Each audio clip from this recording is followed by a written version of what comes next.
어서 오십시오. 네, 안녕하세요. 네, 늘 감사드립니다. 항상 아닙니다. 일찍 와서 예. 저보다 먼저 오고. 아니요, 제가 할 일이 없어서 일찍 아유, 왔는데 무슨 말씀을. 제가 이게 항상 이게 그 취재 편의점 모니터링 해보거든요. 아, 그래요? 이거 보고 뭐 다른 진짜? 것도 뭐 시간 네. 될 때 보지만은 제가 나온 거는 이렇게 보는데 네. 항상 제 욕으로 가득하더라고요. 여러분 이렇게 성실하고 저는 사실 이 굉장히 성실하지 않으면 이 직업 할 수가 없어요. 그러니까 맞아요. 뭐 기자들보다 이렇게 하루 종일 저 사람 왜 이렇게 뭐 이 방송 YTN에 금방 봤는데 조금 이따 JTBC 또 나오네 막 이런 사람들은 진짜 부지런하고 성실한 분들입니다. 자, 오늘 김준일 평론가에게 응원의 댓글을 좀 팍팍 아니요, 쏴주시기 저는 바랍니다. 약간 변태 성향이 원하지 않아요? 있어서 욕 먹는 거 좋아합니다. 아, 왜 이래? 예. 많이 관심 가져주셔서 감사하고. 무풀이 제일 싫은 거죠? 네, 무풀이 싫어. 우리 딸내미가 그 얘기했어. 아빠, 악플이 무풀보다 낫다고. 이렇게 우리 초등학교 딸내미가 그런 얘기도 했어요. 세상에. 네. 와, 얼굴 천재 김준일 시사평론가님 응원합니다. 김준일 응원합니다. 아, 감사합니다. 네. 혹자는 얼굴 천재 지변이라고 얘기하더라고요. 천재 지변? 천재 와, 지변, 큰일 예. 났다. 네, 자, 오늘 한번 뭐 본격적으로 달려보겠습니다. D-29. 예, 벌써 이제 앞자리 숫자가 또 바뀌었어요. 네. 예, 29일이기 때문에 선거가 바쁩니다. 지난주 분석하고 이번 주 분석하고 분위기가 또 달라졌어요. 아, 이게 야. 한국은 네. 이슈의 휘발성이 너무 강해요. 맞아요. 이게 그래서 예측을 하는 게 너무너무 힘든데 오늘 제가 큰 틀에서 변하지 않는 것들을 네. 중심적으로 얘기를 드리고 그리고 이제 자잘하게 지금 변하고 있는 것들을 좀 말씀을 드려야 될 것 같아요. 일단은 이 역대 총선을 얘기를 말씀을 드리면은 네. 한 달 전의 분위기가 대체적으로 한 2번 정도를 제외하고는 끝까지 갔다. 네. 이런 경우가 많아요. 생각보다 많아요. 네. 생각보다. 근데 대표적으로 한 달 전 분위기와 총선 당일 분위기가 달랐던 때가 네. 2020년 선거입니다. 네. 2020년 선거 제가 갤럽 기준으로 말씀드릴게요. 네. 그때 대통령 국정수행 지지율이 3월 첫째 주가 네. 긍정 44, 부정 48이었어요. 그래서 부정 평가가 4%포인트 더 높았어요. 갤럽 기준으로 3월 첫째 주가. 네. 그런데 4월 첫째 주로 가면은 긍정 56, 부정 36. 오. 그래서 20%포인트 차로 긍정이 높아집니다. 네. 그러니까 이게 그때는 코로나19 이제 그렇죠. 팬데믹이 오면서 정부에 대한 정권 지지 이런 것들이 매우 강했거든요. 그러니까 급상승하면서 180대 103이라는 게 나왔던 것도 아니 근데 제가 그때는 중국에 있었잖아요. 예, 예. 그랬을 때 중국에서도 한국의 이 코로나19 상황 대응 관리에 대한 칭찬 기사가 엄청 많이 나오고 맞아요. 외국인들이 막 그 도시락 같은 거 유튜브에 올리면서 와 막 이런 굉장히 평가가 좋았죠. 그때는. 맞아요. 예. 그래서 전체적으로 이제 재난지원금 문제가 이제 뭐 그때 미래통합당에서는 이거는 돈살포다 네네. 뭐 이렇게 얘기를 했지만은 국민들은 재난지원금 지금 받아야지 무슨 얘기야라고 하면서 폭망하게 맞아요. 된 이제 이런 네, 거였거든요. 근데 제가 말씀드린 건 뭐냐면은 그 정도로 사실 한국 선거는 이게 지금 그 대통령 지지율이 12%포인트가 올랐어요. 한 달 만에. 그리고 부정평가는 48에서 36인데 12%포인트가 빠졌잖아요. 사실은. 근데 이 정도의 어떤 천재지변이 있지 않는 이상 생각보다 막 엄청나게 출렁이진 않는다라는 거를 좀 말씀을 드려야 된다는 거예요. 네. 그래서 지금 대통령 국정수행 지지율이 네. 지금 갤럽 기준으로 33대 58. 아니. 잠깐 죄송합니다. 네. 나 이거 헷갈려 맨날. 네.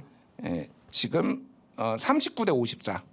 그러니까 15%포인트 차가 나고 있어요. 근데 긍정이 39, 54가 부정인 거죠. 예. 아까 전에 그러니까 문재인 대통령 같은 경우에는 네. 그 반대. 부정이 더 높았지만 한 달 전에 네. 4%포인트 차밖에 안 났기 때문에 사실은 극복이 가능한. 그러니까 극복이라기보다는 변수가 안 되는 거야. 4%포인트는 오차 범위 내예요. 그러니까. 네, 그러니까 네. 이거는 근데 제가 말씀드린 건 뭐냐면 39대 54면은 15%포인트거든요. 네. 어떤 여론조사를 보든 그게 여론조사 꽃이든 갤럽이든 뭐 한국리서치든 KSOY든 뭐 공정이든 뭘 보든 비슷하다. 긍정과 부정 대통령의 긍부정 격차가 15%포인트 안팎입니다. 모든 이거는 예. 전화 면접 ARS 이거 할 것 똑같이. 없이. 그러니까 제가 말씀드린 건 뭐냐면은 큰 틀에서의 정권 심판론은 흔들리지 않고 있어요. 맞습니다. 예, 그게 가장 핵심 포인트예요. 네. 그렇기 때문에 뭐 뒤에 다시 좀 설명을 드리겠지만은 제가 이번 선거에서 가장 이게 크게 그러니까 대통령이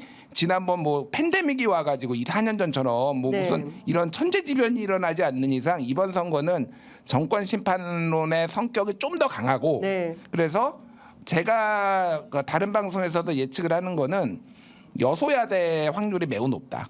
여소야대. 여소야대 그거는 국힘이 과반을 가져갈 확률은 매우 낮다. 예. 150석을 가져가야 되잖아요. 국민의힘이. 예. 150석을 제가 아무리 계산을 해봐도 지역구에 안 나와요. 안 나와요. 예. 안 나옵니다. 그러니까 맥시멈 140석 초반. 예, 아무리 많이 긍정적으로. 잘해봐야 140개 이상 나오긴 어렵다. 예, 그러니까 왜 이게 쉽게 얘기를 하면 이런 거예요. 이거는 지역별로 그냥 딱딱딱 얘기를 해보면 나오는데 네. 예를 들면은 TK는 25석 있는데 이거는 다 가져갈 거예요. 이번에도 TK. 예, TK는 다 그렇겠죠. 가져갈 거고 PK는 40석이 있어요. 네. 민주당이 현재 6석 가지고 있습니다.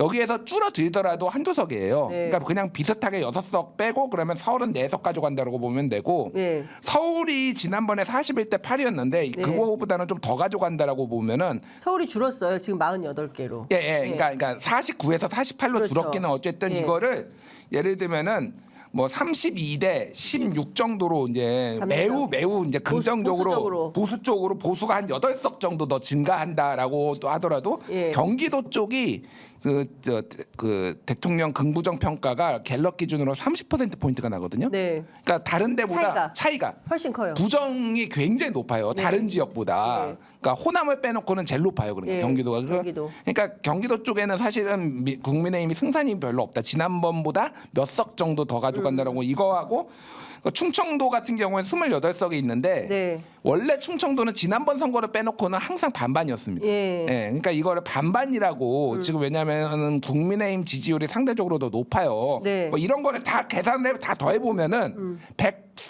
그 제일 희망적인 시나리오가 140대 초반 정도 나와요. 네. 국민의힘이. 그러니까 그거보다 안 나올 수도 있고 제가 네. 말하는 거니까 제가 말하는 거는 저는 매우 한 90%의 확률로 여소야대. 여소야대. 그러니까 민주당과 뭐 조국혁신당과 나머지 정당을 다 합치면은 150석이 넘을 거다. 네. 근데 민주당이 일당될지는 지금 사실 솔직히 잘 모르겠어요. 근데 전반적으로 지금 추세를 보면 첫째 정권 심판론이 강고한 흐름이 사실 이것은 처음부터 이 윤석열 정부 굉장히 이른 시간부터 이걸 조사를 시작했거든요. 맞아요. 예, 그래서 보면 꽤 오랫동안 이 트렌드가 이어지고 있다. 이게 크게 출렁이는 변화는 없다. 그리고 두 번째는 뭐 지역별로 다 조사를 해봐도 아무리 보수적으로 잡는다 하더라도 국민의힘이 140석 이상을 하기는 어렵다. 그러니까 140 초반까지는 나오더라고요. 예, 진짜 예. 긍정 희망 그래서- 회로를 돌리면은. 그래서 예, 예. 과반은 불가능할 거고 그러면 이거를 민주당이 전석을 다 석권하느냐 그렇진 않을 거다. 왜냐하면 지금 민주당,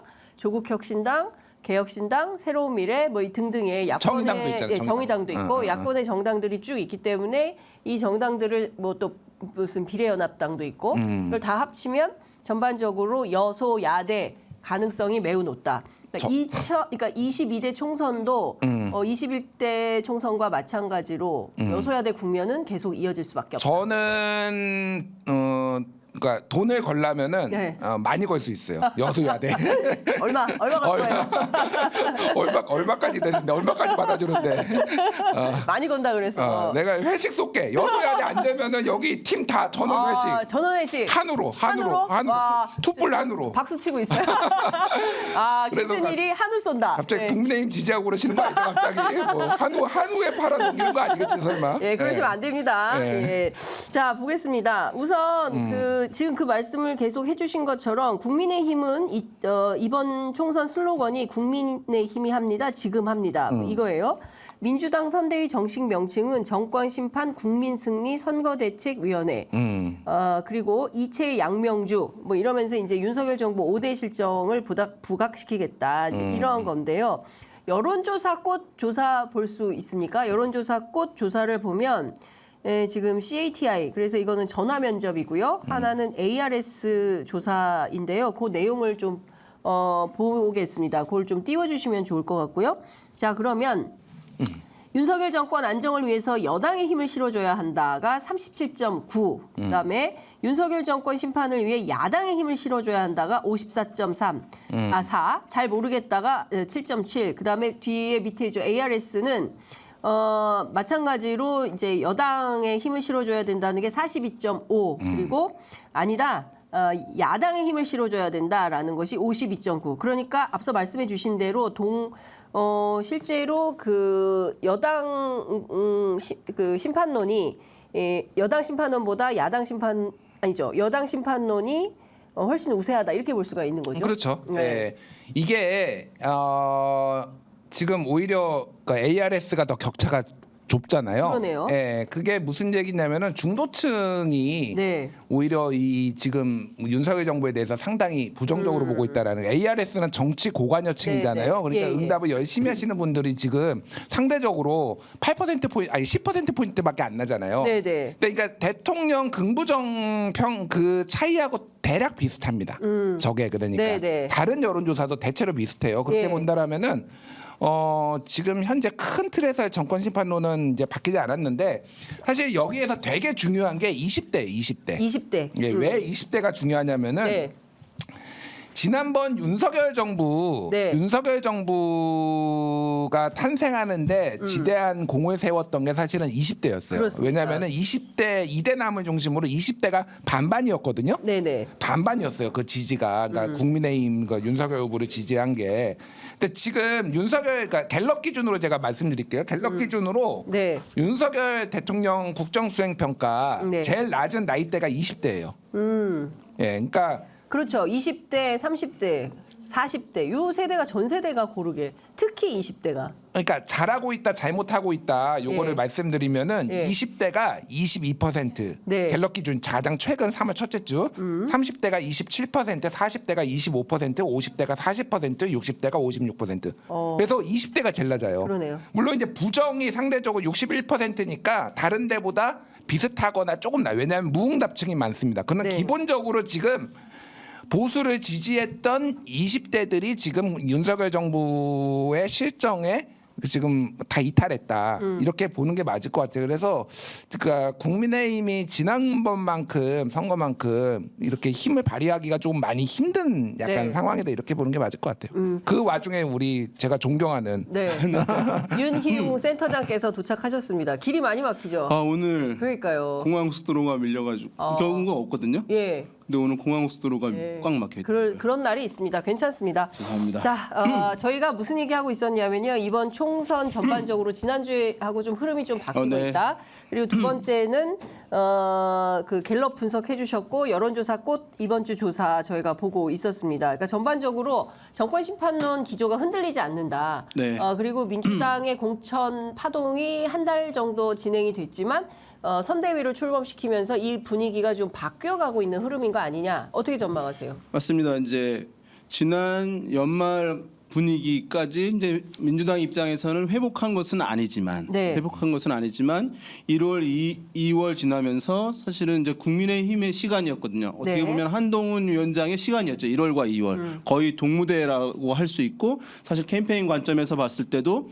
한동훈 비대위원장의 목소리만 사실은 대중에게 전달된 상황. 그러니까 캠페인 관점에서 민주당은 사실상 존재하지 않았던. 네. 왜냐하면 메시지가 없었던 것이거든요. 네, 네. 그러면서 설 때부터 이제 나온 것들이 국민의힘이 이번 선거에서 선방할 수 있겠다라고 하는 기류들로 완전히 바뀌는 상황이었거든요.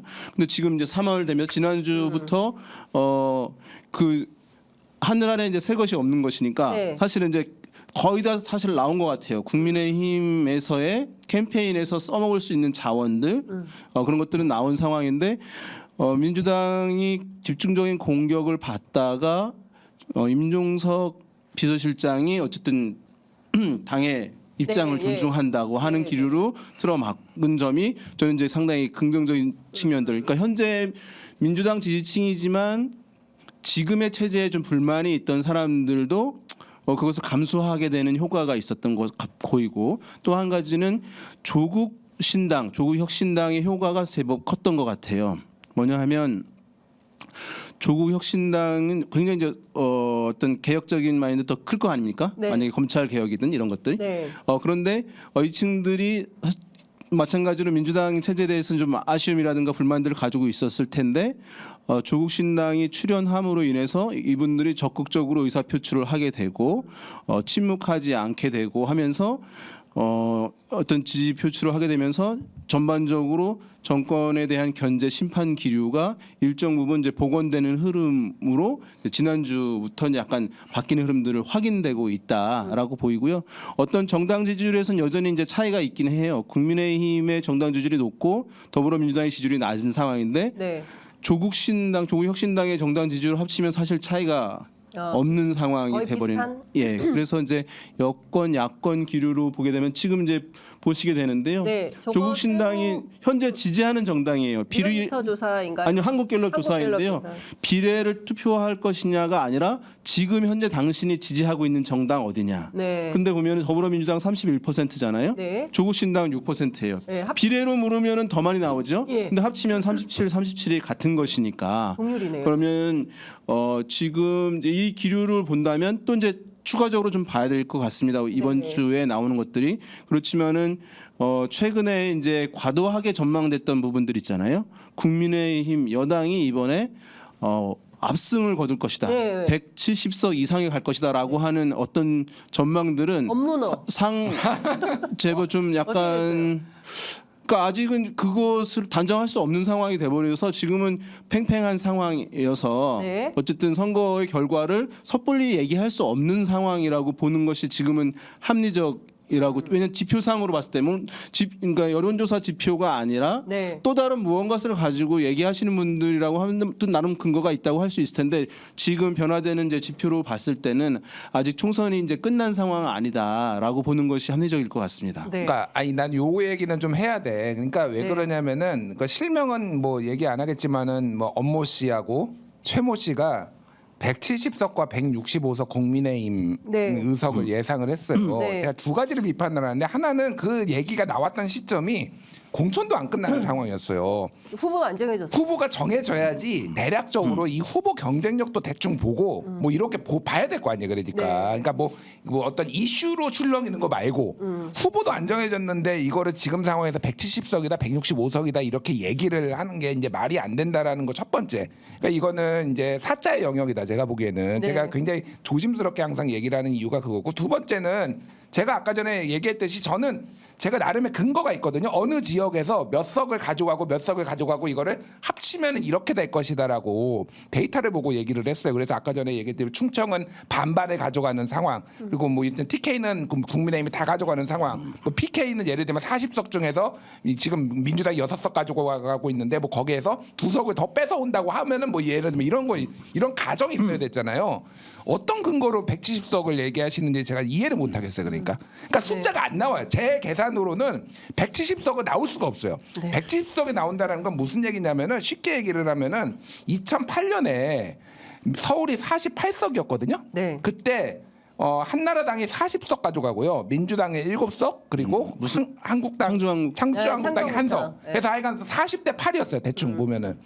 이제 그 정도 돼야 되는 거예요. 그러니까. 그 분위기는 아니다. 그러니까 예. 이게 좀 나를 납득시켜봐 제발 그분들 이상한 얘기 좀 하지 말고 제발 그러니까 좀. 근데 네. 저는 제가 지금 진행자로서 조금 저도 좀 불만을 제기하자면 언론이 너무 그런 걸 물어요. 그러니까 잘 모를 수 있어요. 그럴 때 뭐 무슨 뭐 다들 도사님들이 아니잖아요. 근데 이제 그런 거 없는데 막 그런 걸 묻는 것도 저는 조금 좀 언론들이 좀 자중할 필요가 있겠다라는 생각도 좀 듭니다. 온라인 되면서 뭐 자극적인 뭐 것이 자극적인 장사가 되는 제목을 것이고요. 뭐 올려야 시청자들이 또 그걸 클릭을 네. 하고 하니까 그러는데 이렇게 생각해 볼 수 우리 있어요. 모두 이제. 좀 자중합시다.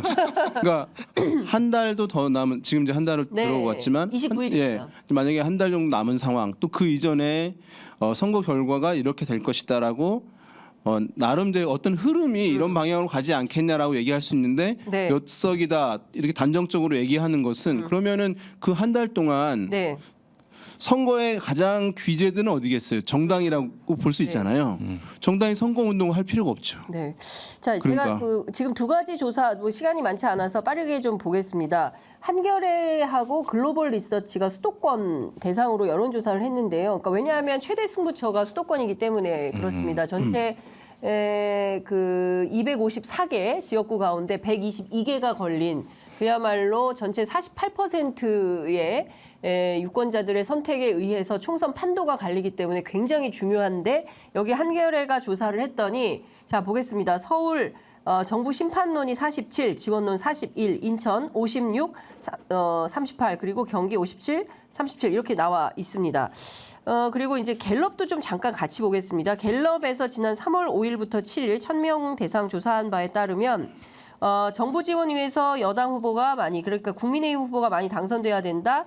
정부 견제론 이렇게 보면 51대 35 이렇게 나와 있습니다. 이거는 이제 두 개의 1월입니다. 조사를 1월. 이거 1월인가요? 네, 그건 1월이고요. 예, 이게 1월 조사예요? 네, 한국갤럽은 최근에는 이제 네. 세 개로 묶고 있어요. 세 개로. 네, 그러니까 제3지대 정당이 많이 당선되는 것이 네. 좋다라고 네. 하는 흐름들을 보여주고 그러네. 있어서 1월 11일 조사예요. 네, 요거하고는 약간 이제 다르긴 한데요. 네.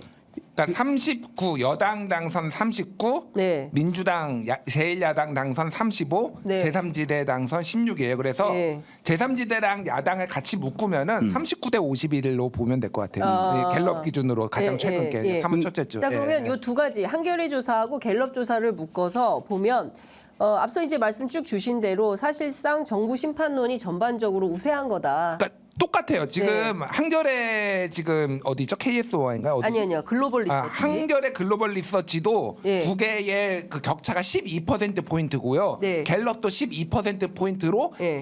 야권이 더 당선이 많이 돼야 된다라는 거예요. 네. 그러니까 아까 전에 말씀드렸듯이 대통령 국정수행 지지율 격차가 한 15% 포인트 차이 나가거든요. 네. 그게 그대로 반영되는 거예요 지금. 그러니까 그 흐름은 아까 말씀드렸듯이 이게 여론조사 꽃이든 갤럽이든 이게 큰 차이가 없다. 네, 네. 그러니까 제가 그 말씀드리는 그 근거 중에 하나예요. 그러니까 지금 정권 심판론이 아직은 유효하게 작동되고 있다라고 이제 말씀을 드리는 이유입니다. 그러니까. 네.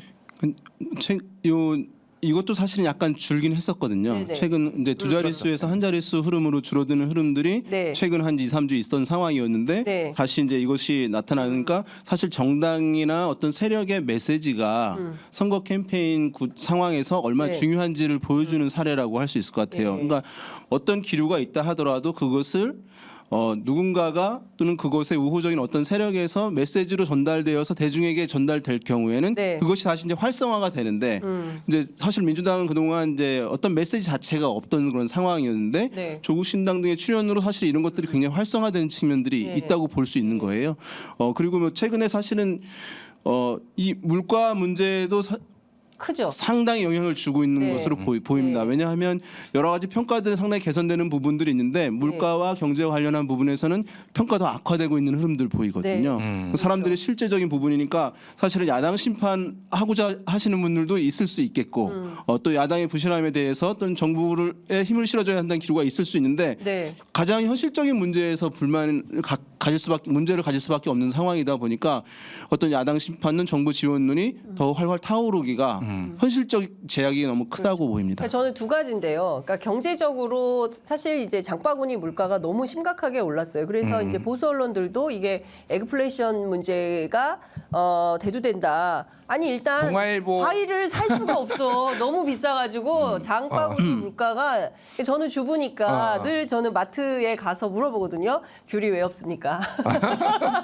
그러면 작황이 안 좋아서 이게 도저히 단가 마진을 맞출 수가 없어 저희가 귤을 요렇게밖에 못 팔아요. 그래서 옛날에는 박스로 크게 팔았단 말이에요. 근데 이렇게 소포장된 것들만 팔고 오히려 뭡니까 한라봉 막 이런 것들이 나오는 거예요. 천혜향 이런 거. 그리고 다 2만 원 이상이에요. 한라봉 6개. 천혜향 좋아합니다. 6개. 6개에 25,000원 막 이렇단 사다 말이에요. 주면 안 될까? 여기 천혜향 좀 먹으면 네, 고민해 보겠습니다. 아니 그렇죠. 물가가 사실은 그러니까 엄마들이 지금 가면은 전부 그 세일 코너들이 있어요. 뭐 좀 며칠 된 거 뭐 이런 거 다 찾고 있다. 이 대한민국에서 이게 말이 되느냐라는 거고 또 하나는 이종섭 전 장관이 네네. 일요일에 그렇죠. 얼마나 기가 막힌 출국을 했습니까? 드라마틱 엑시트입니까? 이렇게 한 거예요. 그러니까 이게 과연 범죄자를 오늘 보니까 호주 ABC 방송에서도 드디어 쓰기 시작했습니다. 시작했어. 예, 그러니까 국제 망신이야. 이게 그렇죠. 그러니까 이제 해외의 유수 언론들이 저런 보도를 하기 시작했다. 그리고 국내에서도 범죄 혐의가 있는 사람을 이렇게 빼돌리고 제가 보기엔 이게 상당히 악재가 될 가능성이 있습니까 없습니까 김준일 평론가? 아니 이미 악재가 됐어요. 아, 됐어요? 악재가 됐고요. 오늘 저는 국민일보 기사 제목이 너무 눈에 띄더라고요. 네. 제목이 뭐냐면 네. 이종섭 횡재에 반색하는 민주당 외교 법무장관 탄핵 추진 이건데 민주당 중진 의원의 말로 이렇게 인용을 했어요. 네.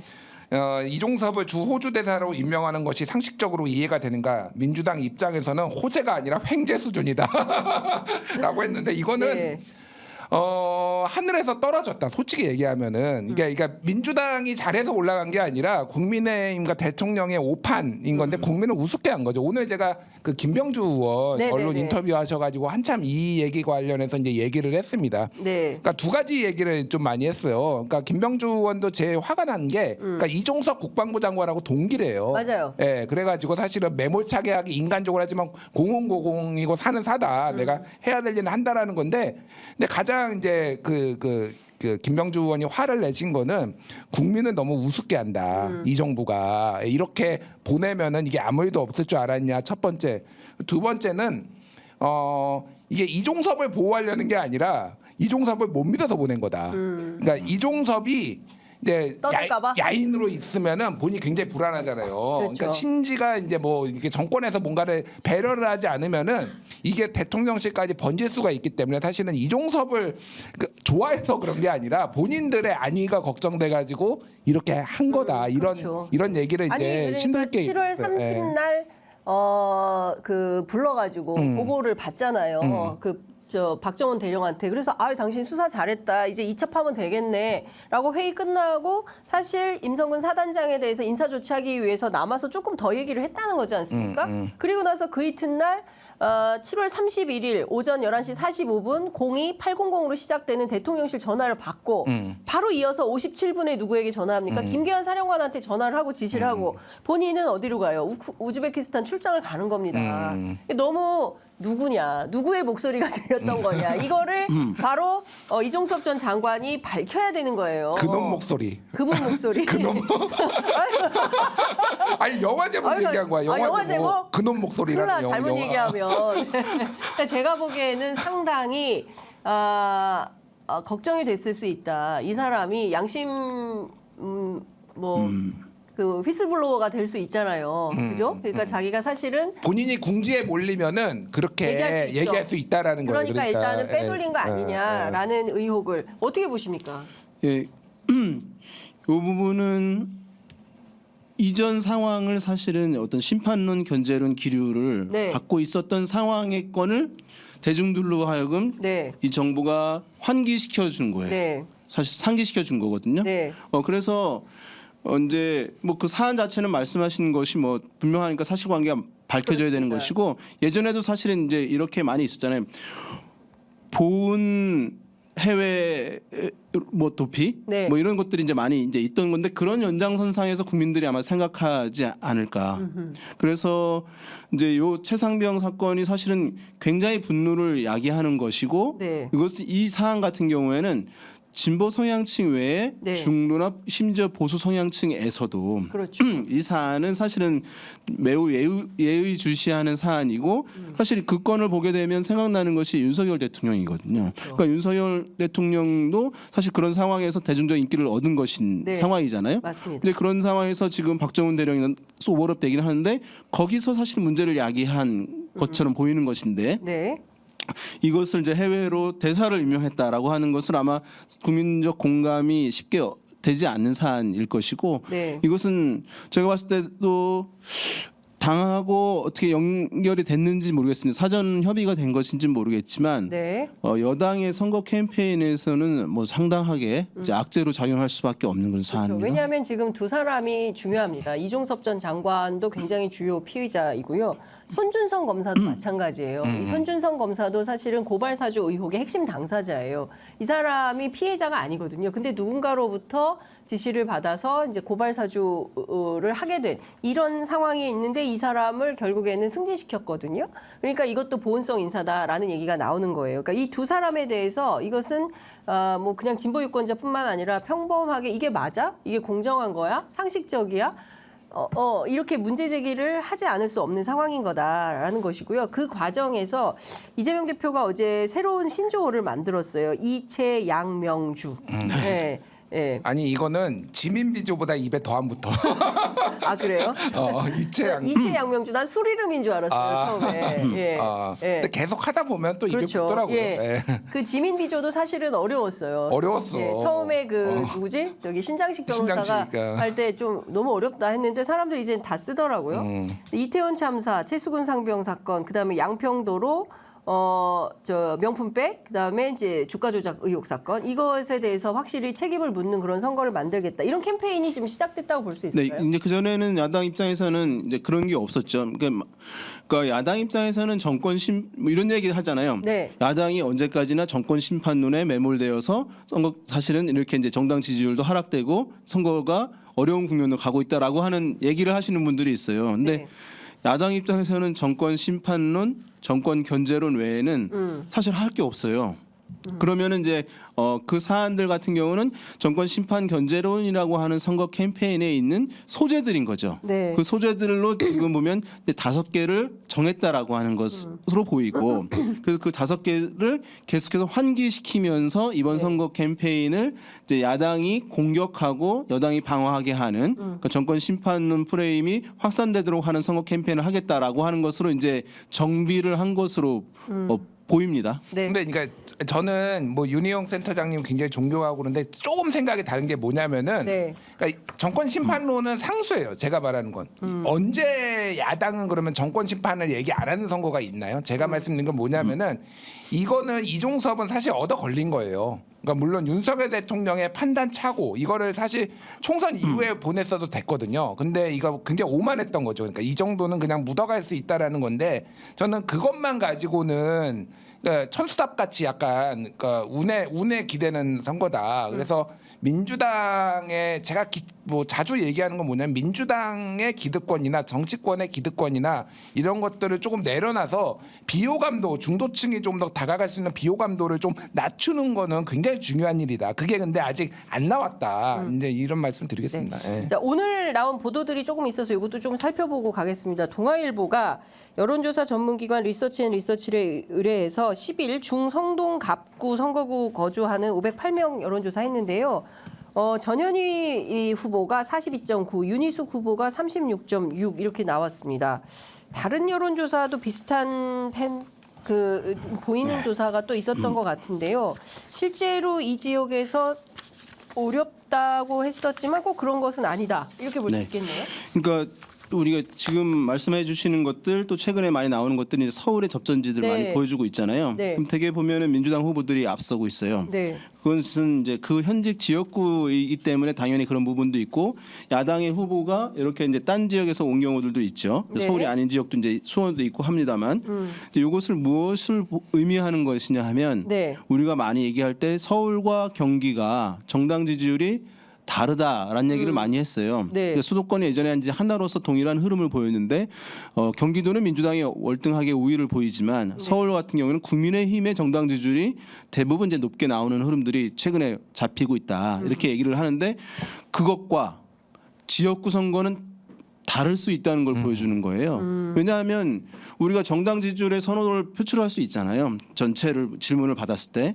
그렇지만 그 지역에서 어떤 이거는 정당을 뽑기보다는 인물을 뽑는 것이니까. 근데 그 지역에서 인물이 오랫동안 본인과 유대감을 가졌다, 친숙하다라고 하게 되면 어쨌든 유권자들은 그 후보를 이제 뽑게 되어 있는 것이니까. 그러니까 서울 지역의 정당 지지율이 국민의힘이 우세하더라도 그 인물이 후보가 그 경쟁력이 뒷받침되지 않을 경우에는 이제 이러한 결과들을 충분히 나올 수 있다는 것을 보여주는 것이다 이렇게 보겠습니다. 그러니까 국민의힘 분들도 그 얘기를 해요. 무슨 얘기냐면은 수도권의 인물 경쟁력이 우리가 많이 떨어진다.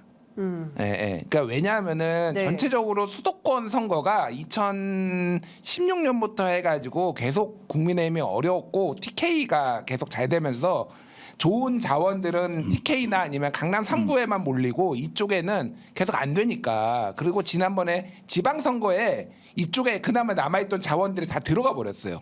그렇죠. 예, 그러니까 다 당선돼가지고 다 들어가 버려가지고 너무 인물이 없는 거야. 그러니까 네. 사실 그래서 이번에 전체적으로 국민의힘 공천을 보면은 이 장차관이나 관료들 많이 수원 같은 경우에는 거의 관료들로 다 꽂았잖아요. 네. 근데 이게 정치 진짜 고관여층이나 박문규가 누군지 알지, 방문 판매원인가 뭐 이렇게 생각 진짜로 네. 몰라 사람들이. 네. 생각보다 이런 식으로 서울에서나 인지도가 떨어져요. 인지도가 굉장히 떨어져요. 그 국회의원 같은 경우에는 어쨌든 초선 재선하면은 한 번이라도 지역에서는 이름을 들어보거든요. 네. 이게 굉장히 큰 아킬레스건으로 작용을 할 거예요. 사실 국민의힘에서도 그거를 굉장히 우려하고 있는 상황이에요. 그러니까 네. 실제로 그 인지도도 낮고 인재풀이 없다는 얘기를 하면서 대표적인 인물로 박민식 장관을 꼽아요. 박민식, 왜냐하면 예, 박민식 장관이 처음에 분당에서 한다 그랬다가 영등포 갔다가 지금은 강서로 왔어요. 그러니까 강서 사람들이 이런 얘기를 한다는 거예요. 저 사람은 돌고 돌고 돌아서 여기야?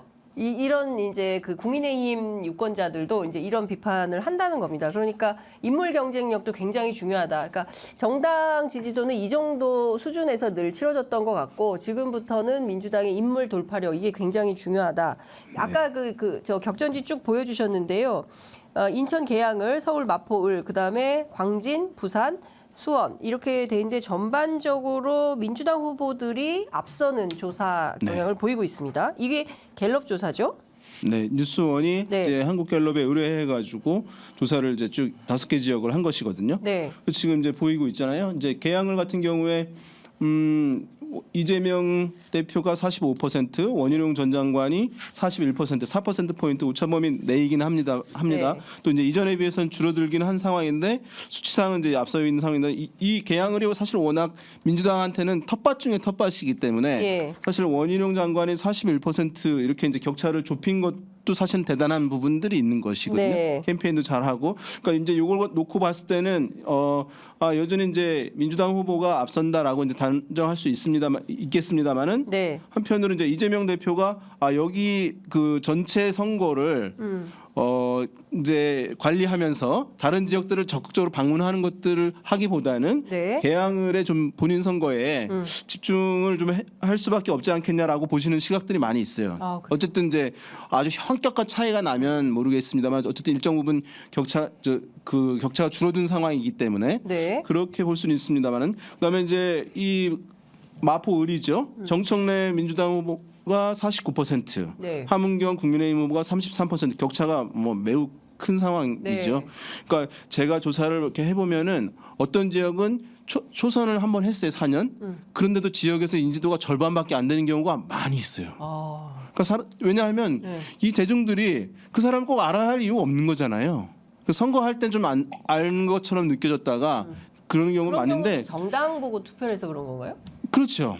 기류가 높으니까. 네. 그러니까 지난번 총선 같은 경우에는 만약에 코로나 국면이고 해가지고 더불어민주당이 기류가 워낙 좋았잖아요. 네. 그때는 이제 막 한 달 만에 누구를 갖다 놔도 그 기류가 높기 때문에 그것을 충분하게 사실 담을 수가 있었는데 만약에 지금 국민의힘 후보들이 단기간에 한 달 남겨놓고 막 후보들을 배치하잖아요. 근데 쫓아가는 입장이잖아요. 네. 그런데 그 새로운 인물들을 갖다 놓는다. 그러면 대중과 친숙해지는 과정이 필요한 것인데 네네. 그것이 없는 경우에는 정당의 기류도 다 흡수하지 못할 수 있는 것이에요. 지금 보면은 마포울 같은 경우에 함은경 후보가 33%밖에 안 되는 것이니까 네. 사실 양당의 정당 지지를 했을 때는 그것에 못 미칠 수도 있는 것이거든요. 그리고 이제 여기는 물론 이게 홍대와 이제 이런 지역이에요. 상암 지역인데 상암의 이제 서울 소각장 네. 추가 문제가 지금 쟁점이기 때문에 사실 그 사안 때문에 이제 여당에 대해서 불만들이 이제 있는 상황이기 때문에 아마도 이제 정청래 후보가 의원이 굉장히 유리할 것이다라는 시각이 있고요. 여기 단 한 가지 이제 변수는 뭐냐 하면 혹시나 이 격차가 줄어든다고 했을 때는 서울 지역에서 정의당 지금 녹색 정의당의 세가 가장 센 곳이 이제 마포예요. 네. 예. 그 지난번에 마포 지역에 오현주 후보인가 그 네.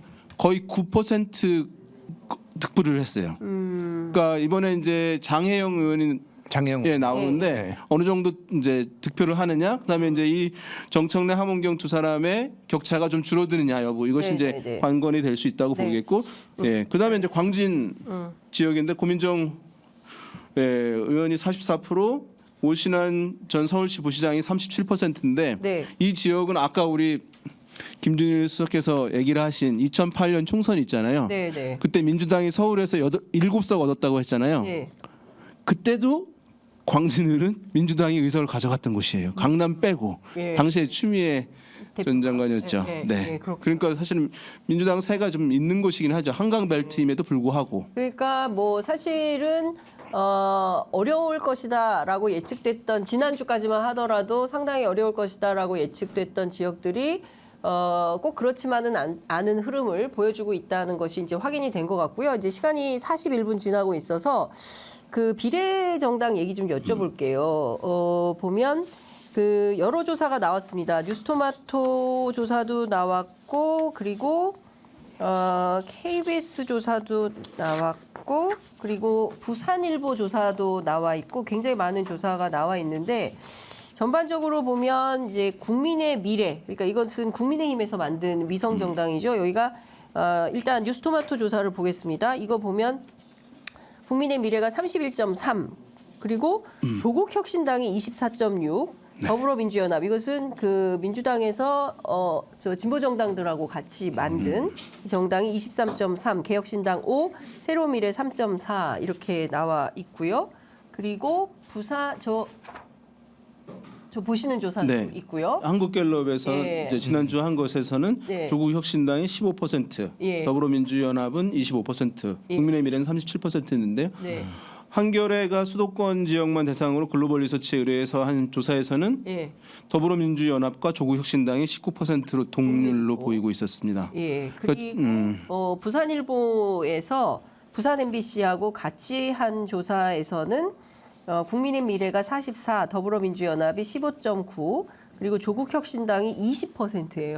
예, 20%로 나왔고 나머지 정당은 뭐 다 자세한 내용 여론조사 심의위원회 요거 홈페이지 예. 통과. 최근 관심이 이제 조국혁신당이 그렇죠. 비례 정당이 어떻게 될 더불어민주연합보다 지지율이 올라갈 것이냐 말 것이냐가 이제 그렇습니다. 최근 일주일 동안 어제 오늘 주목되는데 양일간 조선일보 일면 머릿 기사가 조국혁신당이 민주당을 앞섰다 이런 조사 내용이에요. 계속 이제 앞서는 흐름 나올 것 같아요. 예. 왜냐하면 더불어민주연합이 그 정도 임팩트를 지금 보여주지 못하고 오히려 이제 논란들이 있고 한 예. 상황이어서 예. 지금 보게 되면 오히려 민주당의 목소리 그다음에 조국혁신당의 목소리 네. 하면 차이가 별로 없는 것처럼 느껴지긴 하거든요. 네. 그러면 조국혁신당의 그러니까 또 한 가지 이제 주목이 이제 이런 얘기가 있잖아요. 조국혁신당의 지난번 총선처럼 열린민주당도 막 10% 넘어가기도 했거든요. 네. 그랬다가 다시 줄어들 것이냐, 아니면 이 흐름을 유지하거나 좀 늘릴 것이냐. 그러니까 네. 이제 또 하나의 이제 퍼즐로 얘기가 돼요. 예. 그래서 어떤 분들은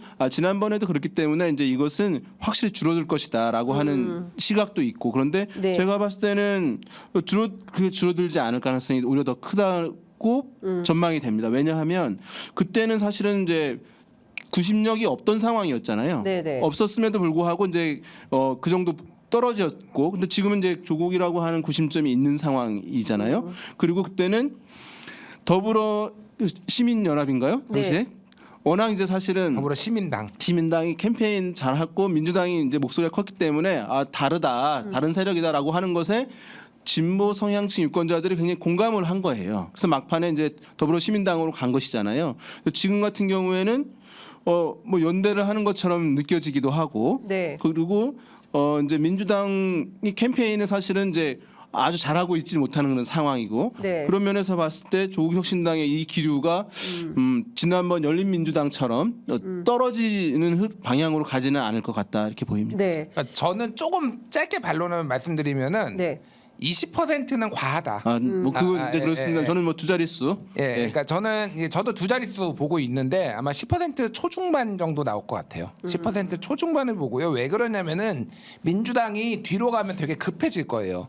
왜 그러냐면은 자 2016년 기준으로 민주당이 25% 얻었는데 12석이었거든요. 그때 그게 극대 기준으로 지금은 네. 이제 조금 더 계산이 좀 달라질 수도 있지만은 그러면은 지금 진보당 3석, 새진보연합 3석, 네. 시민사회 4석 여기에 그러면은 민주당이 공천한 사람들 들어갈 여지가 없어요. 그거보다 더 떨어지면은 그러니까 막판에 이제 굉장히 지금은 그러니까 조국혁신당이 뜨는으로 인해서 정권 심판론이 같이 강화되는 효과가 있으니까 지금은 약간 방치하는 하는 거다라고 본다라면은 막판에는 그러니까 민주당 지지자들 중심으로 굉장히 그러니까 지민 비조가 아니라 지민 비민, 야, 예, 지민 비민이 바람이 박주민 의원이 얘기한 거죠. 예. 박주민 의원도 얘기했는데 예. 어쨌든 이 바람이 세게 불 거예요. 그러니까 예. 바람도 불고 예. 엄청 세게 해서 이제 조국 혁신당 지지자들하고 약간 갑론을박도 생길 것 같은데 어쨌든 견제가 세게 들어갈 거예요. 그때는. 그래서 지금 상황에서는 상당히 그리고 특히 이제 이게 제가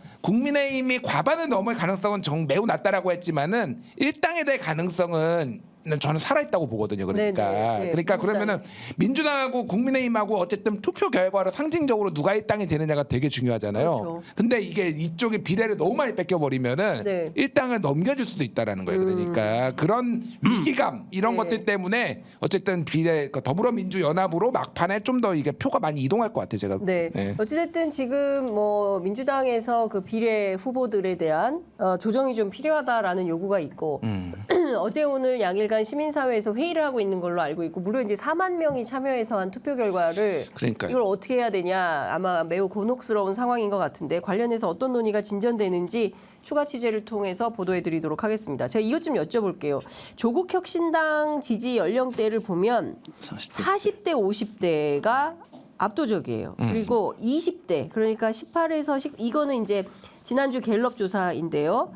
지지율이 0%입니다. 요거 어떻게 보시는지 그리고 지역별로 보면요. 광주 전라 지역에서 지지율이 제일 높아요. 조국 혁신당이 11% 찍었습니다. 그 혹시 자료 있습니까? 그거 좀 띄워주시면 좋을 것 같아요.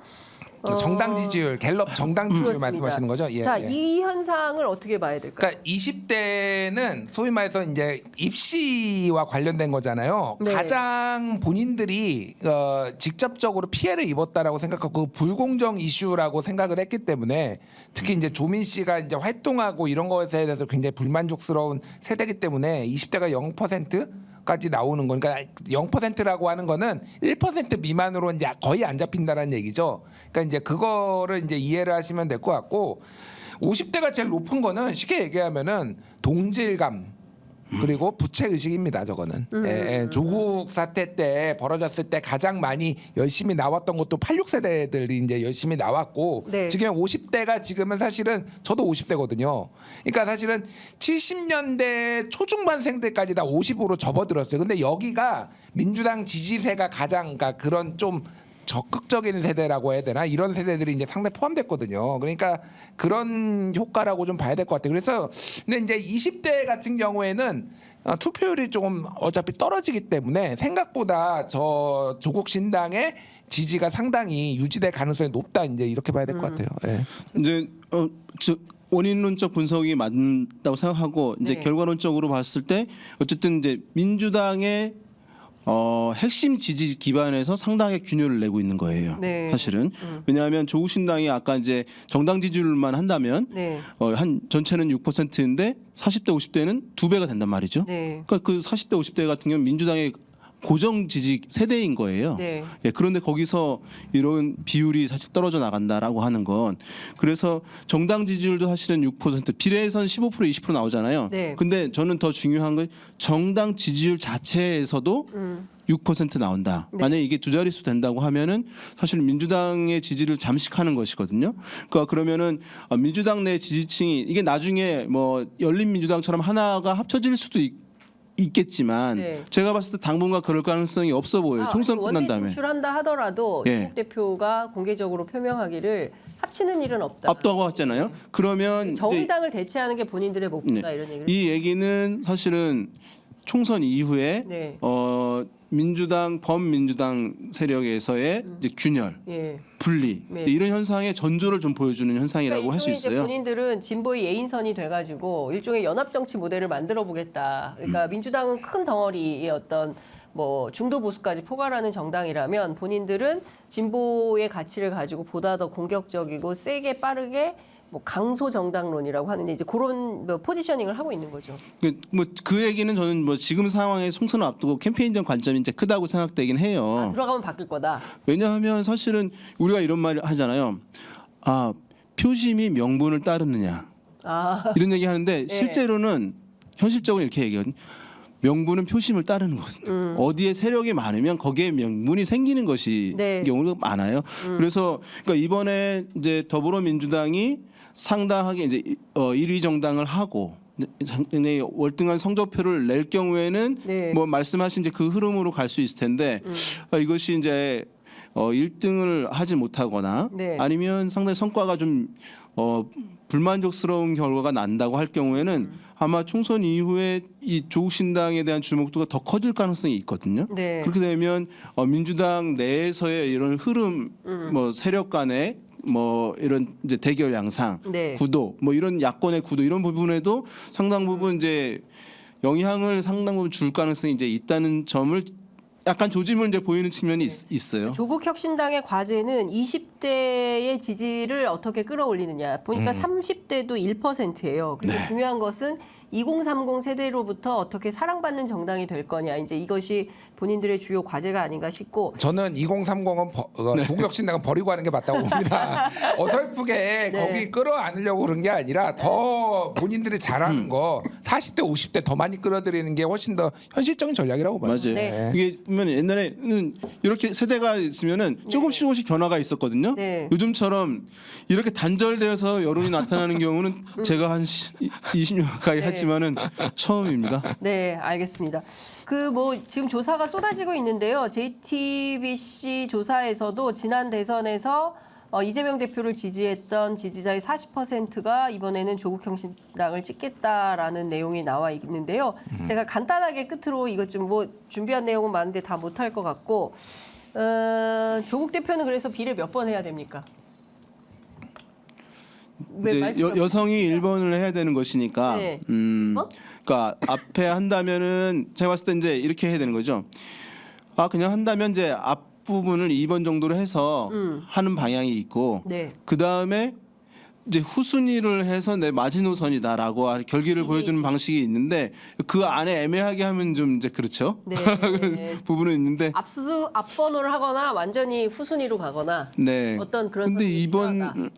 저는 앞번호 할 것 같은 느낌인데 어떠세요? 2번 할 거다. 아니 그러니까 왜 그러냐면은 저도 앞번호 할 것 같은데 왜 그러냐면은 네. 이미 조국이라는 인물, 조국이라는 지금 정치인의 사법 리스크라고 해야 되나 이미 그러니까 2심까지 재판 결과가 나왔음에도 불구하고 지금 이렇게 지지를 하는 거잖아요. 그러니까 이거를 앞번에 하든 뒷번에 하든 이게 사실 네. 앞번에 했으니까 이거 무슨 뭐 욕심 부리는 거 아니야 이런 식으로 사람들이 생각을 하지는 않을 거예요. 그러니까 네.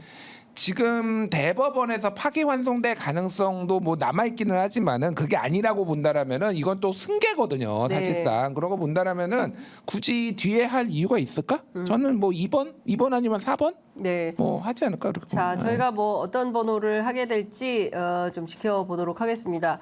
오늘 오전 10시 국회 소통관에서 조국 혁신당 대표 조국 대표의 기자회견이 예정돼 있다고 해서요. 10시에 조국 대표 기자회견 현장 보시고 그리고 저희는 바로 이어서 인재 영입 7호죠.